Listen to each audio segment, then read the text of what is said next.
Hey guys, trapping dummy for dummies again. We're going to go a little further today on the high double outside engagement where I've got my opponent's arms momentarily surrounded. And we've looked at things we do right when we get there based on his reaction. We've looked at getting there, not getting any reaction, and creating one with a double Jut Sao. Well, today we're going to continue that. We're going to look at other reactions you might get off the double Jut Sao. And last time I talked to you a little bit about the spectrum of connection. And the spectrum of connection is, to what degree have I locked down my core muscles and my upper body muscles along with my arm muscles so that when my arm is moved, my body moves, or if it's at the other end of the spectrum, my body holds still because there's not much of a connection. Now don't give this value one way or the other. It's not necessarily smarter to be connected or smarter to be unconnected. What's smart is to be able to do a lot of those things up and down the spectrum, depending on the circumstances. But a lot of people overreact and overcommit on this spectrum. Last time, they overcommitted to trying to be not connected, which gives you the advantage of your body can't be manipulated. Your arms can be moved, but your body doesn't go anywhere. And we looked at how to go into the Lan Sao with that. But now the opponent's either stronger or maybe a little less experienced, more foolish, for whatever reason. But now there's a good connection from their arms, your arms connected to them. And when I try to manipulate the arms, I get the whole body to work. Now there's two extremes with this. The first extreme is when I'm in this position of Jut Sao. With a human partner, you will see if there's a connection in this certain way we're doing it first, and that is, you'll see his head come forward. This gives you a chance to execute a headbutt. Don't butt with your forehead unless you're in a bear hug and that's all you got, just little pecking butts just to create openings. But if you really want to do damage, use the crown of your head. Now, I'm not going to headbutt the dummy, but I'm going to simulate headbutting the dummy. So what frequently happens is when I come around here and I make that jut and I see that head come forward, I might not have time the first time, but if I think I can get there again, I'm going to drop my weight and bring him right into that. So that I come in with my entry, boom, headbutts right there. Frequently, that will get his hips back and away a little bit so that you can skip up and knee to the groin. So the classic sequence, and be careful when you come up, don't hurt your knee on this. This is not really meant to be the kind of thing you'd be hitting with your knee, and it's easy to bruise yourself. And that's called kowtow, headbutt, when you do that. The other extreme, where they have a good connection, is their head doesn't come forward because not only are their arms connected to their body, but their core is solid enough that they can't get bent forward. Or they may be adding some biceps curl and especially leaning their core back like this, just like if they were playing tug of war. They want a little more force keeping their arms from being pulled forward, so they lean back a little bit. That's much more typical than someone being so massive and strong that they just stay perfectly vertical and you can't pull their arms down. Possible, but at the unlikely end of the spectrum.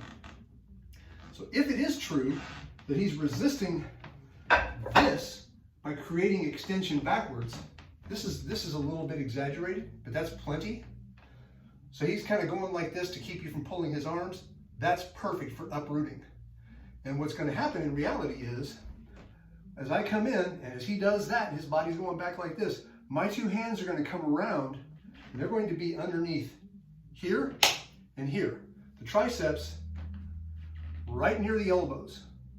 And I'm going to lift with my legs. I'm going to do about a 1/10 squat. He's already doing this. He's already pulling this weight. He's already shifting his weight back. A little pressure diagonally upwards right here creates what I call the uprooting effect. That's profound in a fight. I don't care how strong the guy is. If he feels like he's falling backwards like this, his priority right now is not to fight you. His priority right now is to get his balance back. And that creates a window of opportunity for you to strike, especially with kicks. So frequently on the dummy, you'll see motions where you come in and do this. You've probably seen this a lot in the movies and wondered what the heck it was. That's called a Tok Sao. And we pronounce it like we would talk, but usually when I write it, it's T-O-K. Tok Sao. And Tok Sao is not this. Remember, the motion is not upwards. the motion's diagonally forward and a bit upwards. So when you do it on the dummy, it should knock the dummy up in its socket, the arm up in its socket. It should come in diagonally and maybe deflect a bit, and you should hear a clack as you do it. If you come in diagonally but you don't make that clack, you did not get enough lifting force. And you should use a slight bit of squat, you know, just a 20th of a squat to come up into that dummy. So if I want to do a Jiao Sao to a double Jut Sao to a Tok Sao, it might look like this. Now in this case, I chose to turn the dummy. You can Tok Sao and turn them, which starts to give you their flank. If the dummy doesn't freely turn, I'm going to put the pegs in.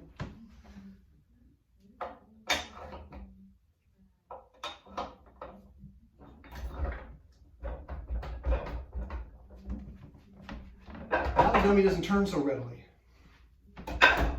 When I come here, perfect. I can almost physically feel that whole dummy move when I apply that Tok Sao.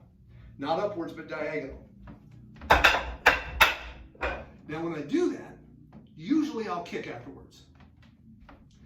Classically, when Bruce Lee was doing the JKD sets, he would do more of a classical style thrusting kick that way. Some people call it a side kick, other people call it a dome tech. It's not a front kick, it's not a side kick, it's got elements of both. Doesn't matter what you call it. You also can just do an obstruction in this fashion, which is just a check at the knee. There's a lot of different things I could do. I could also kick at the groin. I could also round kick to the inner thigh. All of these opportunities are created because the opponent is reeling backwards and the distance is expanding.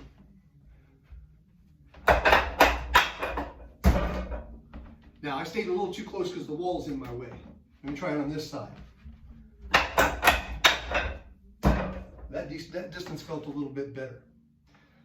So that's double Jut Sao to, double Jiao Sao, Jiao Sao to double Jut Sao to Tok Sao to kick.